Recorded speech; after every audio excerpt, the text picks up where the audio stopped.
2A yesterday saw the driver of the DOC AccuView, Ken Muscatel, get a $100 fine for lane encroachment on the Winston Eagle and damage the tail of that boat.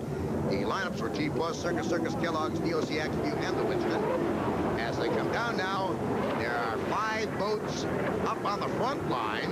Winston Eagle is back in the section. He got wet down a little bit. That's where the lane encroachment came just prior to the start. And as they come into corner number 1 of the first turn down by the Belle Isle Bridge, it seems that Kellogg's Frosted Flakes with Mike Hansen is safely out in front, and he did cut over, but they say legally. In that mishap of all the rooster tails coming together, all of a sudden, it was the Circus bell rolling. He got hit by the tail of the T+. The T+ rooster tail hits full blast. The boat does a complete bell roll, upside down, lands right side up. Circus suffered severe damage to left sponson, the tail, and the deck section. Dave Vilwak was okay. The T+ driver, Steve David, was fined $500 and disqualified from the 2A restart, as we see the driver, Vilwak, getting aboard the rescue boat. Steve Montgomery talked to the crew chief of the Circus, Dan Walters. You know what happened down there?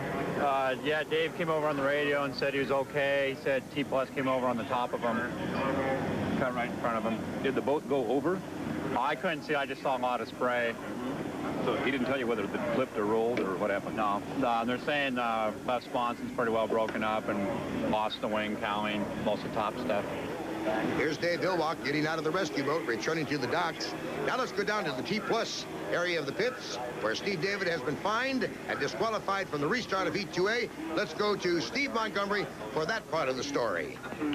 Steve, can you tell us anything about what happened? I'm not really certain. Frosted Flakes came over real hard in the first turn at the entry pin, and I was in lane 2, and apparently, I guess, Circus was close enough to me that he must have caught some of my water, because we received a DSQ for this heat.